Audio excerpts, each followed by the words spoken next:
टूटा चावल, कोई बासमती चावल, तेरे घर के चावल भी नहीं है।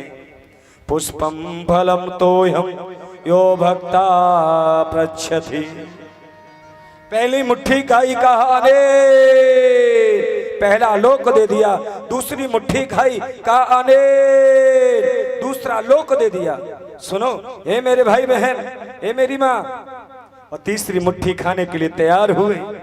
तो जैसे ही खाने के लिए तैयार हुए ना, इधर में रुक्मणी ने आके हाथ पकड़ लिया, कहा कि एक बात बताओ, तुम दरिद्री होना चाहते हो, हम कहाँ जाएंगे देवी, पूछ रही हैं। और जैसे पूछा ना, तो आज जैसे पूछा और बताया, बोले ये तो आंखों में बातें चल रही हैं।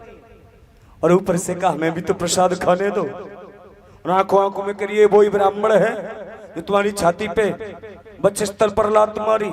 कन्हैया करे ये वही ब्राह्मण जो पत्र लेके आया, कल विवाह हो गया, तुम्हारा विवाह शिषपाल के साथ हो जाता। ऊपर से बोली हमें भी तो प्रसाद खाने दो ना। छीन लिया, कच्चे चावल पेट में दर्द करेंगे, और दो दो चावल सामने लिए। तो सुनो, आज मेरे कन्हैया ने विश्वकर्मा जी को भेजा, सुंदर नगरी बनवाई, द्वारिकापुरी जैसी सुदामापुरी। सुनिए, लक्ष्मी जी और सुदामापुरी में पधारी, और आज भैया और सुशीला को यौवन प्रधान दिया, धन दौलत शौहरत दी, चले आए। सुबह होते ही एक रात से ज्यादा सुदामा जी द्वारिकापुरी में नहीं ठहरे। प्रणाम करके कन्हैया से कहते बच्चे याद कर रहे होंगे, चलते हैं। और आज कन्हैया नदी के किनारे तक छोड़ने आए, और कपड़े उतरवा लिए, पुराने कपड़े पहना दिए, और हमारे कपड़ों को उतार जाओ। और आज जाने लगे, नदी तक छोड़ा, प्रणाम किया, और बार बार बोले कैसे जाऊं कन्हैया, बोले ऐसे ऐसे ऐसे जाना, जल्दी पहुंच जाओगे। बोले ठीक, प्रणाम करके चले गए।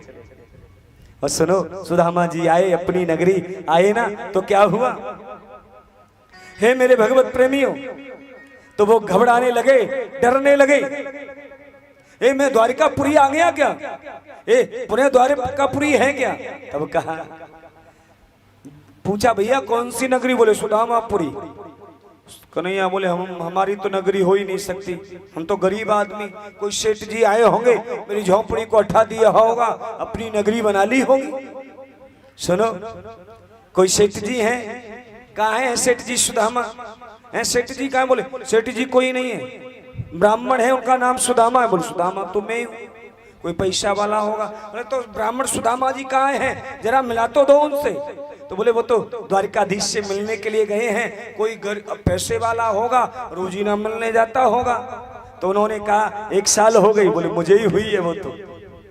सुनो, कहा तो उनकी देवी जी को बुलाओ ना, सुशीला जी पे आया धन। ए मेरी माँ, सुशीला पे क्या आया धन, सुशीला हो गई मोटी ताजी। क्यों, जब धन आता है ना तो लोग मोटे ताजे हो जाते हैं, और जब धन नहीं होता तो पतले ऐसे सूखा छुआरे की तरह हो जाता है बंदा। हाँ, टेंशन के मारे हजारों बीमारियां लग जाती हैं। सुशीला जी आई, आप मोटी ताजी हो गई, छम छम पायल बज रही है, घुंघरू बज रहे हैं, हार पहने, रंग ही बदल गया। और सुदामा जी देख के सुशीला को डर के भागने लगे, ये मेरी देवी नहीं है सुशीला।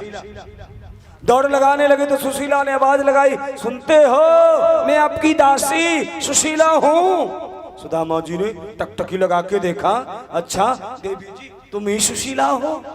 अरे सुशीला तू कब से बांधने लगी 2-2 चुटीला है? बोले ये तो द्वारिकाधीश की कृपा हो गई। सुनो, तो अब सोने की चटनी बनाओ, हीरे के दाल बनाओ, और चांदी की रोटियां बनाओ, खूब खाओ। मैं नहीं रहना मन इसमें, मैं चला जंगल में भजन करूंगा। माया में भजन नहीं होता, महलों में भजन नहीं होता, जंगल में भजन करूंगा। सुनो, आज सुंदर भाव, हे मेरी माँ, कन्हैया प्रकट हो गए।